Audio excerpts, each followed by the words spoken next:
Hi guys, it's Irene and welcome to ILO on Location, episode 18. I hope everyone is doing well out there as we ease through these days filled with ups and so many downs, listening and learning as Black lives still matter, being responsible and doing your part for COVID safety while practicing self-care and well-being as much as possible.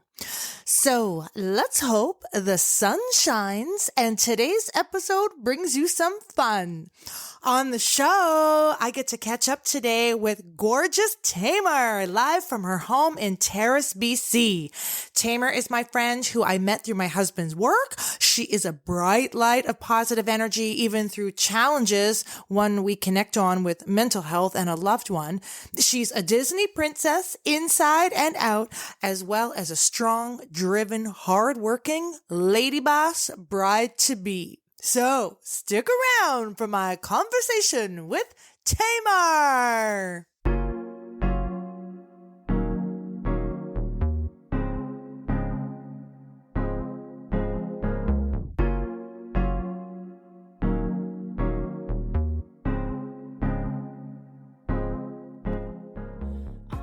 Welcome to the ILO on Location podcast. I'm your host, Irene Loper.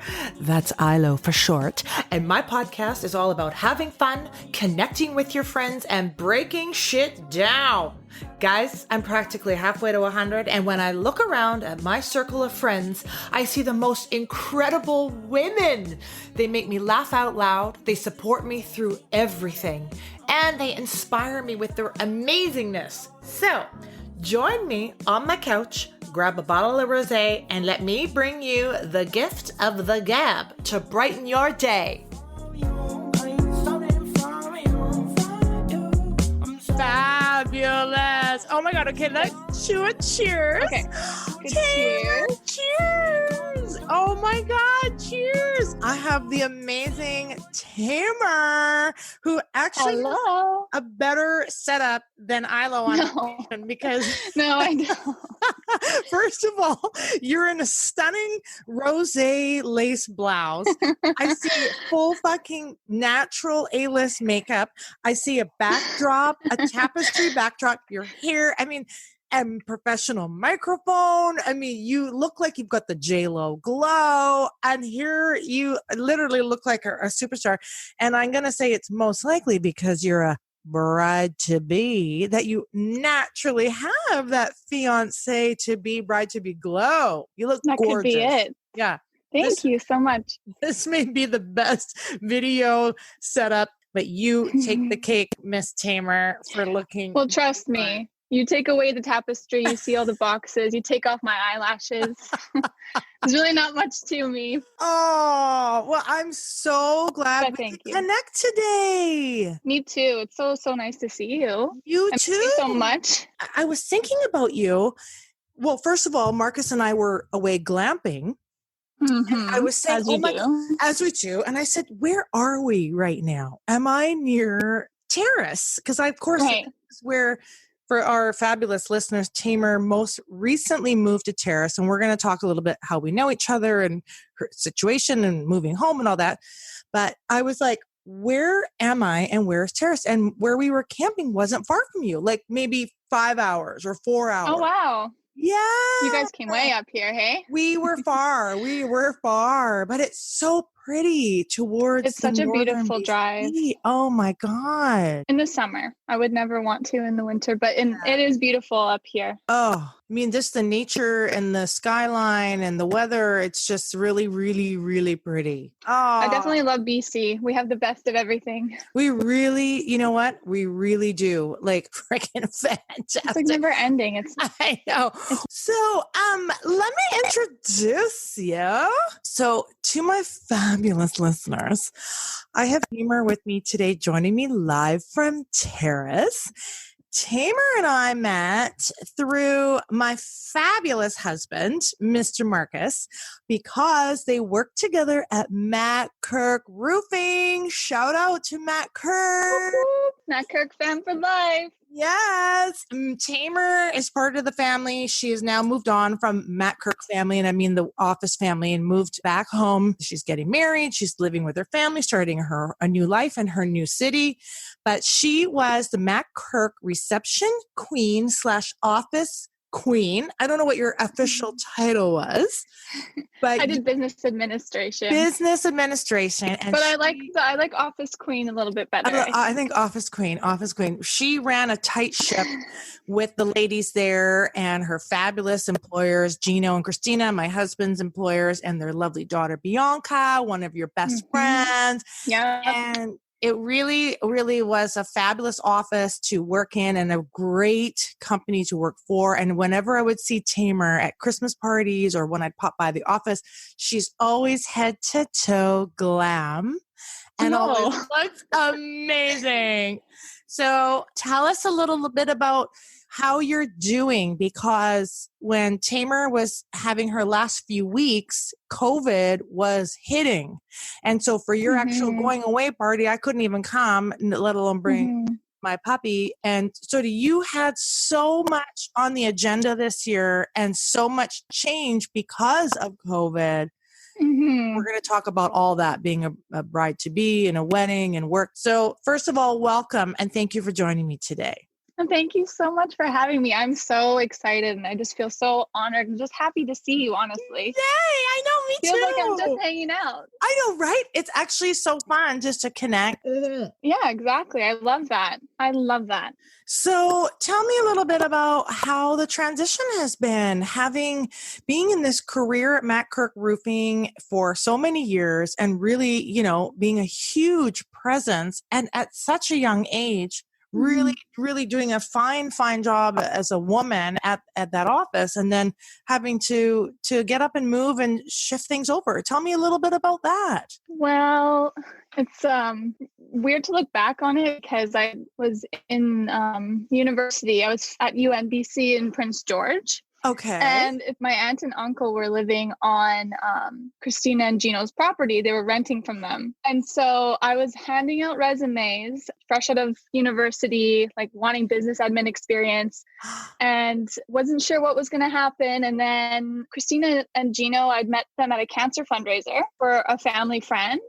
And then we kind of got talking, and then they found out that I was looking for a job, and they had obviously their roofing company. And this is when the company was still on the property as well. Right. Okay. Yeah. Tiny little office. We were like all in one room. Then before I knew it, I got hired. And then one of the first things we did was the gala, which was a giant cancer fundraiser that the LaPlantes did every year. Remember? Of course. That's right. Their amazing party which they raised now $1 million. They raised over $1 million for the BC Cancer Foundation. Incredible. Which was like amazing in all their time of doing that. And they obviously that's a huge cause that they go for. Yeah. But it was just amazing that my first experience in Matt Kirk wasn't even really the business admin. It was the event of a fundraiser. Yeah, at first. And then once that kind of expanded and they saw, I guess, I learned a lot from everyone in the office there. And I was a fresh student out of university. I was 21 years old, and I kind of just built my career there for 6 years. It feels like it was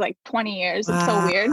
But at the same time, it feels like it goes by in an instant too. It's so strange. It's amazing. It was just such a unique experience. Yes. Just because it is such it's a family run business. Yeah. Yeah. I mean, they were obviously already doing well when I first started, but just to see us move into that new office at the airport, and then seeing how many more employees we had, and then it just growing exponentially, amazing. And so you just got thrown right in there, and your experience from your education. And now, just for our listeners, in case there's some young ladies out there looking for, a career in admin, as we all know, I'm a professional actress, but I also am an admin as well as my subsidiary career. I work in production.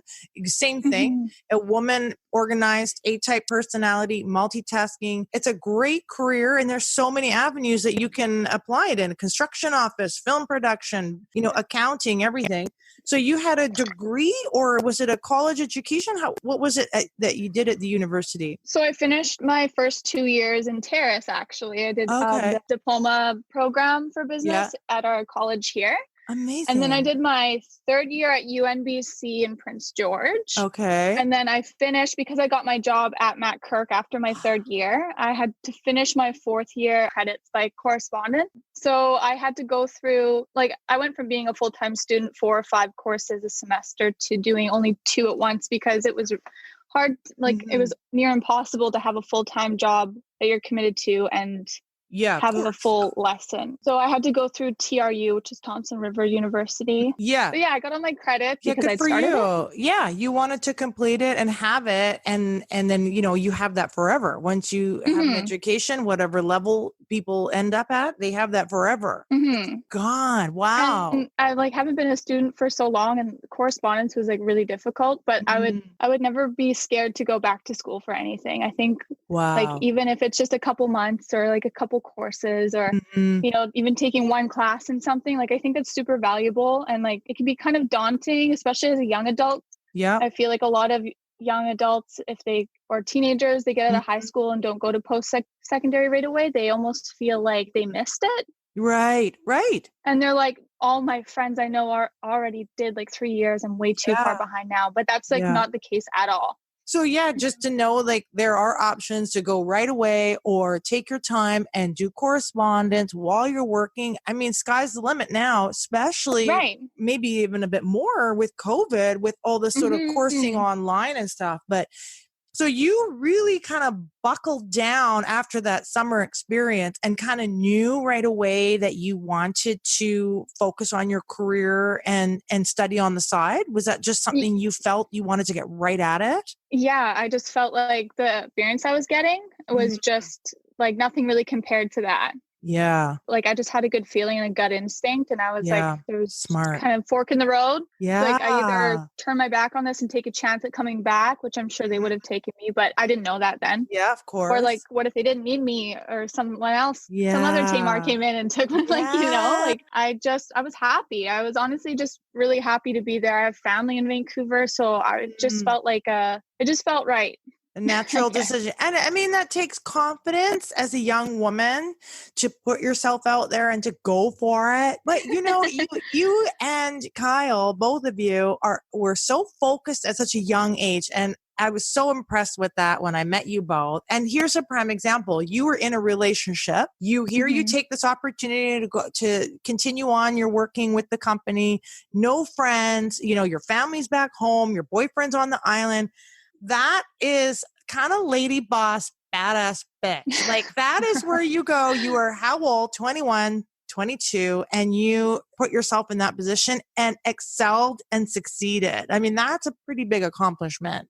Yeah, it's pretty weird to look back on it like that. But it was just I don't know, you kind of want to take the risks when you're I don't know, really have nothing to lose. And I was just kind of I just wanted something different. Yeah, that's so great. And then it turned out to be so positive because, as you say, you didn't have any friends. And then, of course, through Matt Kirk, you met one of my best friends. I know. Our fabulous Bianca. Yeah, it's that's amazing to me to think, because it's so weird to think if I'd never taken that route, that Bianca wouldn't be in my life. And she's one of my she's a sister to me now. It's just crazy how life takes you in these paths. Well, kind of freaky if you think about it. Bianca is the LaPlante's daughter. They have a beautiful family, lots of gorgeous children, and she is just a stunning rock star. And now a new fur baby mama to her little baby puppy.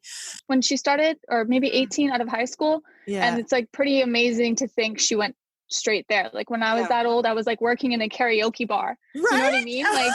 I was 19 years old, amazing. Oh my God. You don't need much organizational skills and patience for that. It's just that's a pretty serious family business. It's a lot of of course. Pressure. Yeah, I love that you just fucking dropped a karaoke bar bomb on me. First of all, I worked at the bar too. I think we may be separated at birth, potentially, being admin queens and fucking bar babes.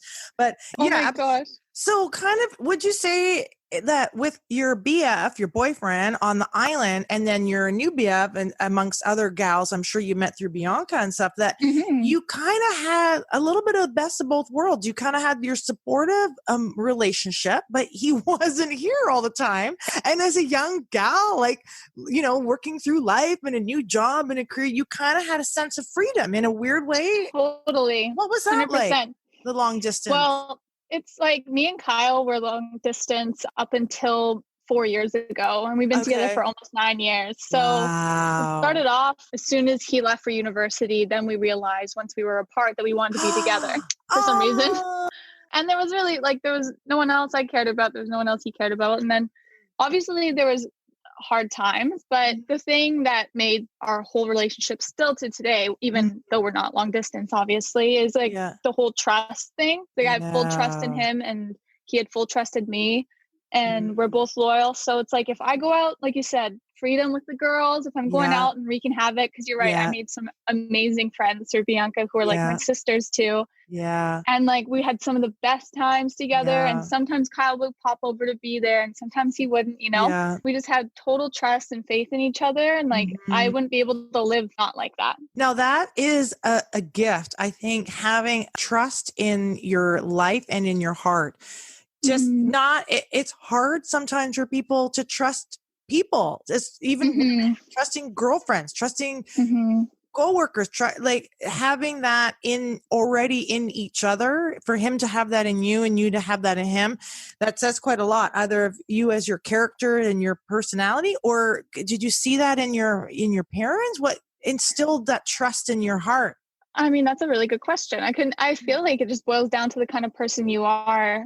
Probably a factor of everything you just said. It's a lot of how you're brought up. My parents have a wonderful relationship, and you see some relationships with insecurity, and everyone can see it. Yes. Not one thing they're insecure about. Usually it's one or both people, and there's multiple things happening that only that person can understand and get to the root to. Yeah.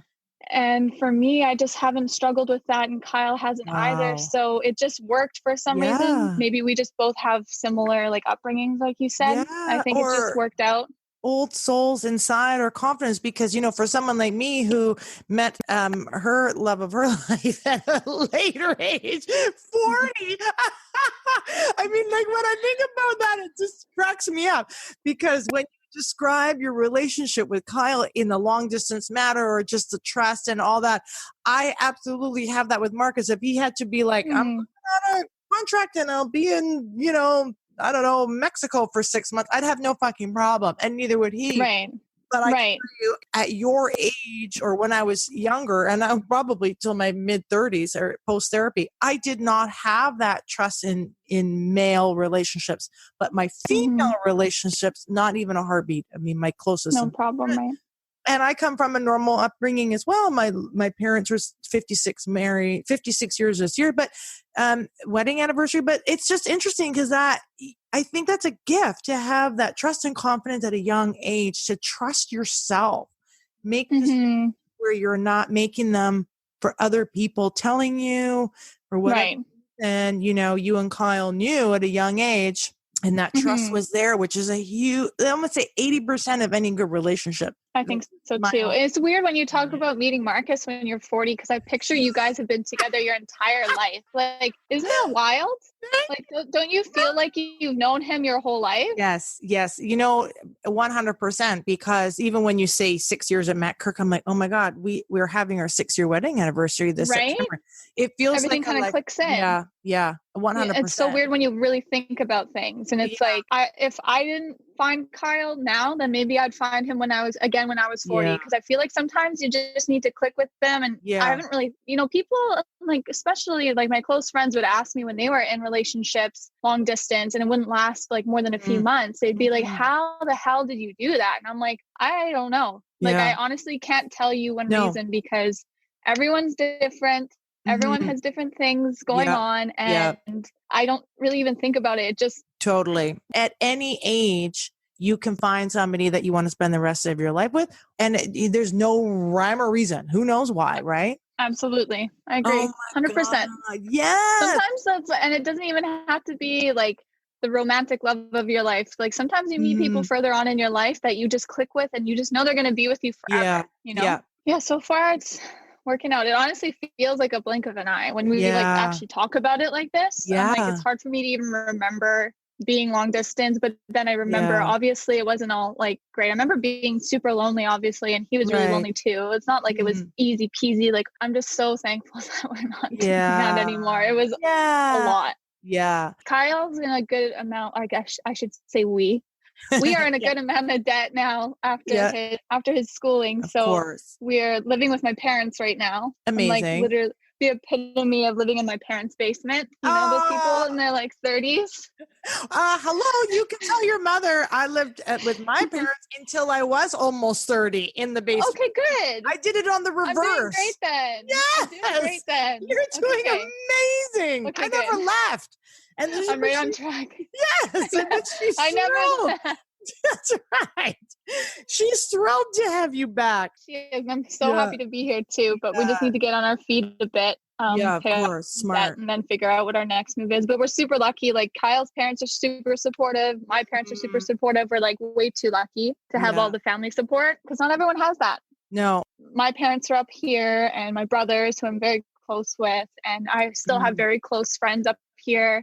So there was lots to look forward to. And I was more than anything, I was just excited for Kyle to start his career after 9 years. You know, like it was all the good things weighed out the sad after a few days. Of course. And life, you know, it's going to throw us curveballs, throw one's curveballs. And if you hadn't taken the chance the first time, you wouldn't have had that experience at Matt Kirk all those years. Now you're going to take the chance going back home. And in 5 years or 10 years or 20 years, you want to do something else. Like that's the gift, right? Oh my gosh. Well, that must be so fun for your girlfriends and your parents and everybody to have you back and your siblings. And now to potentially be able to, as you say, buy a plot of land and one day start with your tiny house and turn it into a guest house. I mean, those are all so many things to look forward to, right? In life. Yeah, just like little fantasies and just look forward to something next. You just have to keep the future in your mind so you can keep pushing through, you know, especially during COVID times. Exactly. Tell us a little bit about, as COVID, to have to make the decision to not have your wedding, to make the decision, which must have been so hard, to cancel.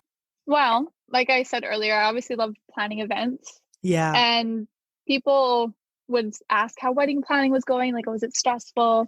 And I never, like me and Kyle actually had a lot to say about wedding planning, which I loved. Amazing. Like, I actually loved that he was interested. I mean, a lot of the interest was mostly like food and beverage, but at least like any man. You know, he had a lot to say about it, and even with theming and stuff, because we were going for like a dark romance theme, because we like a little bit of like spooky chills, and not tacky, it's still elegant. And we, I feel like we both had the same vision, and like we wanted to just execute it that way. And then as soon like COVID hit overnight for everybody, I feel. Where it was like one day it was normal, the next day it was like everything is fucking not crazy. Okay. Yeah. That's the moment it became not fun because of obviously everything happening. Yeah. And no one really knew what COVID was or how long, like, is the government going to shut down the whole country? And so we like let it relax, but then obviously everything got a little bit more serious. And then we kind of looked at each other. I don't think this is a good idea.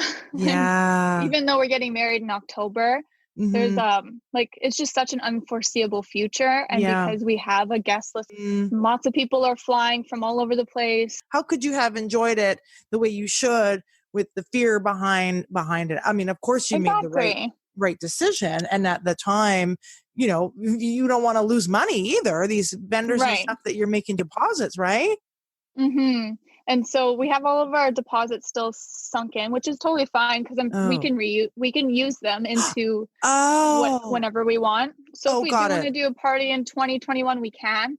I see. We haven't really thought about that because of the bottom line is it's like at first, obviously, it was super sad and heartbreaking, but at the same time, it's like such a first world problem in like such a like silly way. Like obviously, I want to have that big shebang, beautiful thing. But at the same time, it's like, if that's our biggest problem right now is that we can't have a giant party, then I think we're okay. Like there are so people in so much worse situations. Yeah. So you kind of have to check yourself, you know. At the end of the day, me and Kyle can sign those papers that we've wanted to forever, but like it really doesn't make a difference. Like honestly, the thing that made me more sad was that Kyle didn't get his graduation.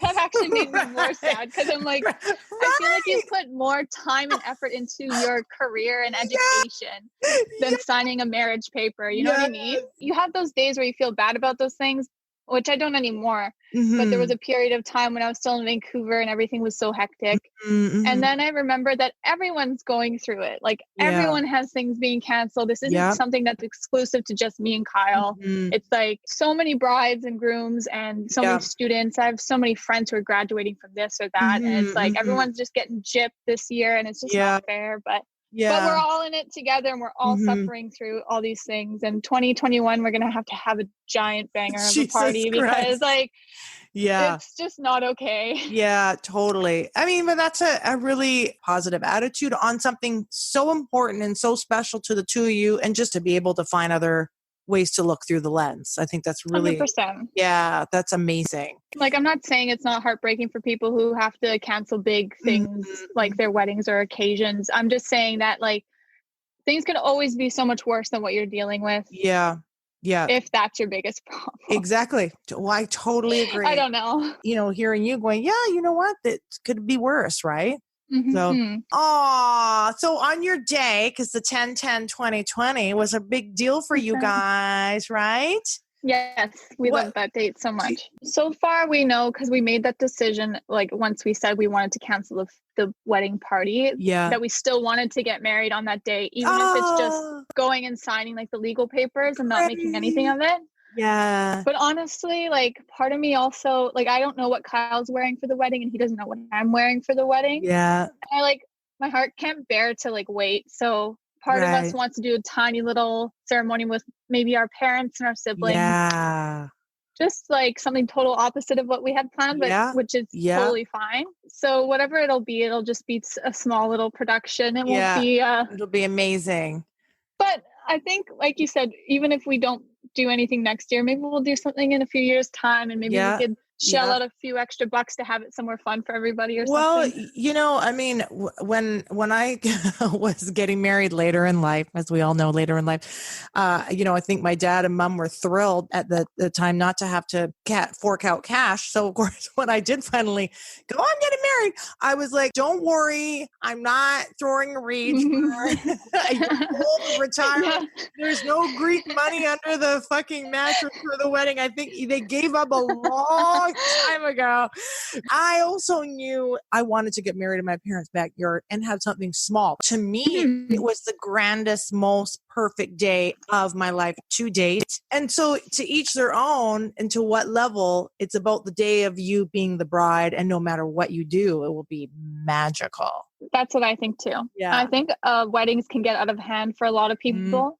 And I think it's pretty common for people to blow budgets and then they, you know, bite off more than they can chew just because there's some expectation of this thing. And that's not it at all. I think you should do what like you said, what your heart wants and what you feel is grand. And that's what it is all about. It's not about anyone else. Yeah. I'm sure that wasn't easy, but then it must feel so good that you did make that decision and it worked for you. And whatever comes on 10/10/2020 will be A-list. It will be. Obviously. If you are anything like I think you are, you will be wearing your dress every year on your special day, like I do. Why should you wear the dress once when you can wear it? You do that on your anniversary? Yes, Taymar, every anniversary, I put on the fucking dress and I take a selfie of me and Marcus. And on my wall downstairs is year 1, 2, 3, 4, 5, 6 in the wedding dress. I'm gonna make a point to do that too because I know that I want to wear mine like as much as possible because you know you just love it. I seen a little picture. I know how freaking fabulous it is. I won't say anything except for the fact that you are gonna look amazing. You absolutely should put that dress on again and wear it over and over again. That anniversary picture, I'm gonna steal that. I love that. I love that. To 110, like you said. To 110, 110.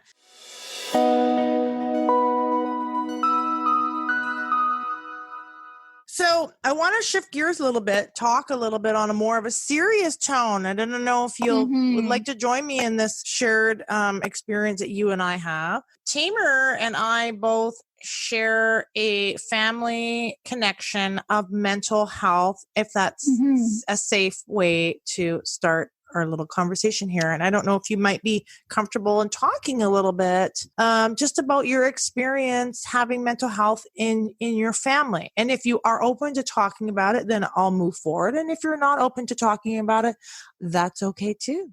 Oh, no, I'm more than happy to talk about it. I actually was going to say earlier how I appreciate how you always use every outlet that you can to speak out for mental health. Like I notice it all the time, whether it's an Instagram post or an email, or even on your podcast, you always have a blurb here and there saying, you know, that it's important to you, and always sources that you cite, which I think is super important, and every possible opportunity to raise awareness for it. You inspire me in so many ways, and I look up to you for many reasons, but this is one that's just like obviously very close to my heart. Yeah, it's so nice to say. You know, I think that we need to talk about it. I think it needs to be something that we normalize and we get rid of the stigma around it. And, you know, it needs to be something that we need to talk about openly and without critique or without people fearing what's going to come from the conversation, you know? The more people talk about things, the more change can happen, the more awareness can happen. And I'm still learning, and I'm still, you know, with all the things happening in the world, whether we're talking about Black Lives Matter or sexual harassment and all these issues, communication and exposure and conversation, I think, are the most helpful to talk about any serious matter and find some sort of positive outcome if one can. You know, when you reached out to me after my nephew passed away by taking his own life, you had sent me the most beautiful text message just connecting that you lost your Aunty Shannon to taking her own life. And to talk a little bit about that.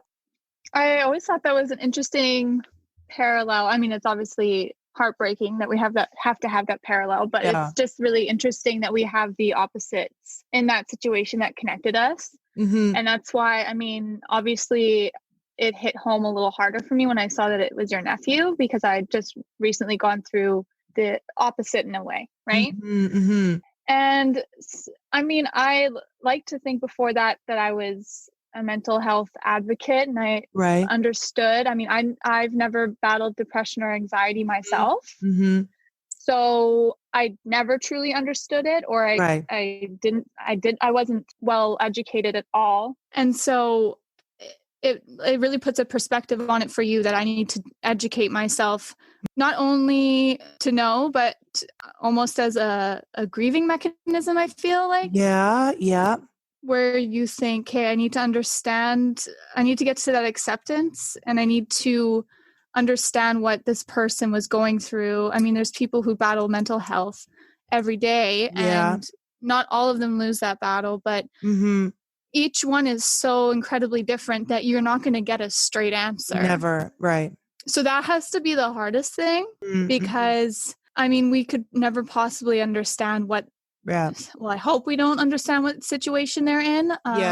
But you have to kind of broaden your horizons a bit and open your mind to realize what's going on, and kind of do, at first, it makes me think that I want to do something. You want to do more, and you want to fix this so it doesn't happen to anyone else. And, I mean, there's only so much one person can do, but even just if you see someone and they seem, you know, off when you're talking to them, just saying, hey, is everything okay? Like, that can make a huge difference. Or if you see a post on social media that seems weird and you message them, or, you know, everything can add up, and don't really turn a blind eye to people who are clearly struggling, I guess. Do you feel that from the experience from somebody in your family and a loved one that you see it so much more now? And 100%. 100%. Me too. You too? Yeah. I'm me too. way more hyper aware of everything. Yes. And I think that's a lesson on its own in a way, because I don't know, maybe we're just naive to it, but I think you're right. I think your senses for it really heighten after you've educated yourself and you understand it a bit. Yeah. I mean, I feel like we can all always do a little bit better with that, because I feel like it's just so much easier to turn a blind eye on anything, and not just mental health, but even the whole Black Lives Matter movement, just with racism in general, and treating people in general. Feel like it's easier to turn a blind eye to things than confront them. But I don't know, I just feel like once you confront things, you feel better for it once it's done, because you know that you've done the right thing, and you're like, that wasn't okay, or I helped that person, even just asking if they were okay. It really, like you said, puts a perspective on things once you kind of think about what someone else is going through. And it's just mind-boggling how complicated each human is, and how different. And with mental health, it's you know, with COVID, you think you have COVID, you go do a COVID test, and you do or you don't. But, you know, you can't swab yourself or take a blood test and say, okay, you have type 2 depression, or you have like XYZ anxiety. Like, here's the perfect pill for you. It's just like, you know, medications that lots of people have to go on for mental health is a whole other conversation that we could talk about forever, really. Totally. With finding the balance of chemicals in your brain, and it's just crazy to think about. And you just have to like remember that everyone is going through something, whether it's mental health related or not. It's just, you really have to think about the deeper part in something. And one thing that you had also said was just the acceptance of it, because our loved ones who just wanted to move on and be in a happier space wouldn't want that. But even that is a challenge too, right? This the grieving process. And I'm fairly lucky. I haven't gone through too much loss from family or loved ones. I mean, that was the biggest one for me for sure. But it kind of feels like, especially when it's fresh like that you're almost stuck in this time loop for such a long time. And like being together with family makes it better, but then it makes also that hole seem so much bigger. It's like that weird, like a bittersweet again. It's like you're happy to be together, but then you notice them missing even more sometimes. And it's just like such an emotional roller coaster. But now it's a few years now. It feels so weird to even think about that. Time, as they say, time does heal all wounds, even though I think about Ryan every day. And that's another thing with the mental health and the stigma. It's not a comfort zone. I think even when people have suffered, it's that weird thing of like, nobody wants to talk about it ever. I know. I don't know what it's like in your family, but it's like, not that talking about it makes it any different or better, but it's okay to talk about them and their lives still, even though they're not with us, in my opinion. And I don't know what it's 100%. Been like. I mean, we've just been celebrating her life like crazy, like at any opportunity. And man, there was just so much sad times like immediately after. I feel like we got all this sadness. Well, it's still obviously sad. I'm not saying it's not, but I'm just saying that it was just all 100% sad at the beginning. And then it slowly wavers. It's, you know, 10% happy, 90% sad. And then it just kind of balances out, and it's okay to be sad still once in a while. Like, that's fine. But no, it's kind of just like you have to celebrate the life they lived no matter what, I guess. I think Taymar, I think that's a really great comment to say. You have to celebrate the time that you had with them, because it was beautiful. And that is just helps the circle of life to continue on, and the energy to stay within in a positive outcome. If one is so lucky to have that outlook as well, you know, 100%. Not everybody can have that outlook, but I share that with you. We share a similar, again, perspective, and just talking about it in the sense of like, maybe one of your friends who might listen may not know, and that you are comfortable even talking about Auntie Shannon, and for me, Ryan, and just to know that, hey, tell me about, what did Auntie Shannon mean to you? Or what was that? Or someone's like, I think my friend is struggling, or gosh, my sister is acting weird. Just to have to perhaps, like you say, to help someone else, or just to make someone else not feel uncomfortable if they want to talk about it. Right. Absolutely. I think that's the biggest hurdle for all of us together as like a human race, is that we need to be able to talk more when something like that is bothering us, and we need to be able to support each other more. And I know that that's a big request, but And that they're Auntie Shannon and Ryan, and they're perhaps the tragedy of the loss can perhaps sprinkle some positivity or awareness elsewhere. And that is part of their long-term legacy as well. So anything can be happening at any time. And we never really know what's going on behind closed doors, and just to be aware, kind, and supportive as much as we can. Absolutely. I'm happy that you brought up the conversation, and I'm happy to talk about it. I just want people to feel more open to conversing with people, whether it's, you or someone, or, just opening up and getting rid of that ugly stigma. Cause I just honestly hate it. It makes me. Yeah, I know. Me too. Maybe I will have a guest that will be able to share some insight that, that I can learn, because of course, like you said, we don't have the answers and we'll never understand, but right.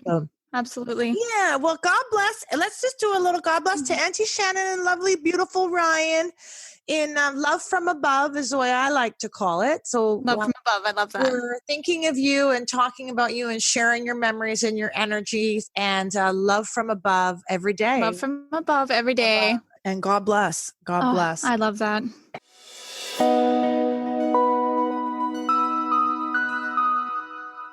So we're going to shift gears one more time here to one little topic that I just want to touch upon, because I do not know anyone other than you. Oh, no. I know. I know where this is going. And let me say, I hope it's till you're 110. It is. Are you kidding me? I'm Disney till I die. You're Disney till you die. And anybody knows me knows I'm fucking mermaid till I die. And I have mermaids and all that shit. You are the Disneyland, Disney queen, Disney of the world. So I just want the universe, a few of my listeners, maybe there's more than a few by now, but when we talk about Disneyland and someone who loves Disneyland, they don't at all as much as Taymar. So Taymar, I would like you first of all to tell me how many times you have been to Disneyland. Well, I went for my first time 5 years ago. Okay. And I don't know, probably like at least between 12 and 15. I mean, between Disneyland in California and Florida. For a couple years, I actually had an annual pass because my mom worked for WestJet and I had her flight privileges, so I could fly to California for like $30. Oh, shut up. Oh my God. I was living the dream. And this is when Kyle was in Victoria too, so I didn't use my time off to go visit him. Oh my God. Went straight to the parks. A-list epic, amazing. Well, I'm glad you think so. It sounds so silly. Not at all. People don't get it. People don't get it. This is the thing. I've been to Vegas, I want to say 8 times. I love fucking Vegas. I would go every year. I would go twice a year. I'd go in the fall and I'd go in the spring, poolside. Just let me have my tanning. Let me see the people. Let me eat the buffet. I get it. Again, you and I share a lot of similarities here. The fact that you've been able to do it because of the WestJet, you're lucky. That was a huge thing. That was a huge thing. It's not anymore, because after I turned 25, I was taking off her privileges. But I'll have you know that on my 25th birthday, it was the day before my 25th birthday, and I was on a trip to Miami. Yes, amazing. And I was using obviously my benefits, and I had to fly back on the 14th of June. It was the day before my birthday. And I landed at like 11:30 at night on the 14th. And then the minute I turned 25, I couldn't book a flight anymore on the WestJet app. So I used them to the last second. I was like, nope, I land. And you know what's so funny? Have you seen the Disney planes that WestJet have? They have like a Mickey Mouse plane. Oh, yes. No, I haven't. So on my last flight was on the Magic plane. No. It's like my only non-Disney trip. Oh my God. By accident? You were on the Disney plane? By accident. And it was my last privileged flight. And I was like, this is a full circle. I am complete. You know why I love that? Again, I love so much about you, but I love that you're not afraid to fucking be like, I'm Disney bitch and I'm 25 and I don't care. Like, I still love Barbie. I still I love all that stuff too. And I'm, like I said, halfway to 90 plus. I love that. It's a child and youth in you. It's a dreamer in you. It's a princess in you. It brings out everything good in people. It's just such a happy place, obviously. Yes. And also, like, you can booze at Disney. Like, Americans know how to drink. Like, there are some good drinks at Disney parks. And I love the thrill rides. I love everything. We went to like a 80s night. God. Special ticketed event. Oh, snap. It's like amazing, beautiful costumes. 80s music was playing. They had all these 80s like limited drinks and nostalgic things. And I love dressing up. I love Halloween. I always go like balls to the walls for Halloween. Like, and I just feel like that place, it just doesn't disappoint. They don't stint out on anything and they have so many details. Like, I mean, like when you got the news that they closed for COVID, I mean, like, did you have a day of silence? Like, what did you do? Was it like, holy fuck, Disneyland is shut down? Or were you like, thank God, just stay safe until I'm ready to come back? Well, that's so funny you said that. Once Disney shut down, I knew it was serious, this whole COVID thing, because they've only shut down, the last time they shut down was for when the 9/11 attacks happened. I don't know if it was 1 or 2 days. Okay. And then before that, it was when John F. Kennedy was assassinated. They literally never closed. Like, so once Disneyland closed, and they're still closed today. Are they soft open? Okay, like, of course, right? Why? But like, forget that. But just Disney is just different, you know. And you do really have the ultimate memory to hold you over, because that is that not where your fabulous fiance may have popped the question? Yes. For all those Disney princesses out there listening, all those young girls, the dream can come true. Yep. So our favorite ride is the Haunted Mansion. I love it. So it's just two a little, they call them doom buggies. Okay. So it's in a doom buggy and you just kind of float around. It's a pretty long ride, but it's our favorite. He pulled out the ring, but I didn't see the ring because it's a pretty dark ride. And then I was crying when I got off, obviously. Obviously. And the ride tenants were like looking at me like, was she really that scared of this ride? It's just a kid ride. But it's like, I was just emotional. They didn't realize I just got proposed to. So all of our siblings were there. Amazing. And it was just such an amazing trip. That is some of his best work. It is some of his best work. It really fucking is. It's some of his best work it was just so intimate, you know? It was just us until we got off a few minutes later. Yeah. But it wasn't like in the middle of a crowd or anything, which either way is fine. I'm just happy he asked me, but he was so sweet. Oh my God. I love it. I love that. I just love that you have that Disney princess in you. You're going to be Disney princess queen until, again, we're 110. Well, if Disneyland is listening, here's who you need to give a free post-COVID wedding. Give me a Disney wedding. Just send it our way to Taymar in Terrace, okay? Disneyland. Yes. I will tag the shit out of this. There's only one of me up here. That's right. Oh, honey. My sweet, sweet Taymar. I'm going to pepper off some of my fun little ending questions here. Let's do it. Here we go. Taymar, what is one of your proudest moments? One of my proudest moments? Whoa, these are deep. I know. I love those deep. Well, I mean, I guess most recently, one of my proudest moments was grabbing the mail from my parents' mailbox and seeing Dr. Kyle Gunter on one of the letters. That made me pretty proud because it's like, of course I know that he's a doctor now, but it's like he never had a graduation or anything, so it's like he's become a doctor. Like, that's a big deal. That is proud of him every day. But that put it into perspective when his first piece of mail came in and said doctor on it. I was like, wow. Taymar, where do you get your courage from? I probably get my courage from being an older sibling. Amazing. I've got 2 little brothers, so I had to have a lot of my mom always said that I was like a mini, she called me mini me, because I was like, so it's kind of bossy. I think like I always wanted to like to take leads. I don't know, I guess it just started from a young age of being an older sibling to my younger brothers. Amazing. If anything. Amazing. Who has been an inspiration to you and why?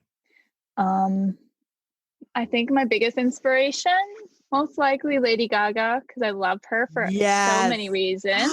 Lady Gaga has inspired me because she's a hardworking woman and she preaches about kindness. And I mean, she just proves that you work as hard as you can and you can achieve anything. And I feel like lots of women in my life have taught me that, but she's the famous face that everyone knows for that. Absolutely. Oh, yeah.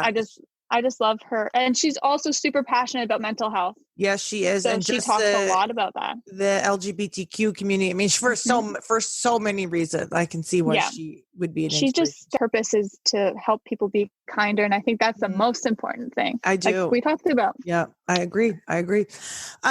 What do you do day to day to keep a healthy mind and spirit? I try not to think about things that are already past.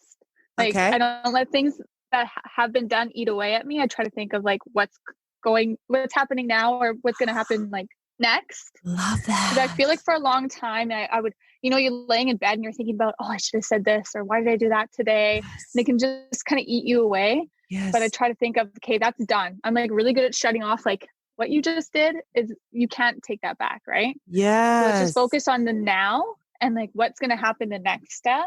Yeah, I think that helps me kind of maintain a positive energy and attitude day to day, and also a glass of wine. Amazing. I love that. And my final question is, who is your celebrity crush? Ilo on location. Oh my God. Girl crush. Oh, I thought you'd say Lady Gaga. Well, she's my second. And then I'd probably say Johnny Depp is my third. Oh my God. In any year, I love Johnny Depp, but especially in like the 80s. Amazing. Are you kidding me? What a heartthrob. Oh yeah. I mean, but you're still number one. He is so dreamy looking. He's having a little bad press right now with the ex-wife. I know. God bless him. He is a good looking man. I love that he's your celebrity crush along with me. I've always loved him. Yeah. You're number one. Gaga's 2. Yeah. Johnny's 3. Amazing. Well, Taymar, we have gabbed away as I knew we would. And here's the thing. We could continue gabbing because, again, it didn't go unnoticed when you said you like to sing, you have your setup. I didn't even touch on that because I wanted to talk about some other things that I already had on our list of topics. But I love that you have some other sides to you that I didn't even know were there. So I will have you on season 2, obviously. Love you so much. Love you. Thank you so much for having me. Thank you for coming. Thank you for being on Ilo on Location. Woo-hoo.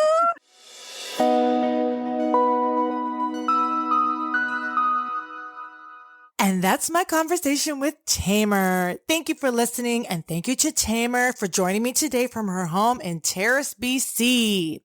I hope we made you smile, and I hope you heard something positive from our chat today, whether it's being inspired to plan your post-COVID trip to Disneyland and live out your inner child princess style, or speaking up about mental health to help break the stigma surrounding it, or looking at the bright side, even if your wedding this year was COVID canceled. Taymar, I look forward to season 2 with all your fun updates to come. Join me next time on Ilo on Location.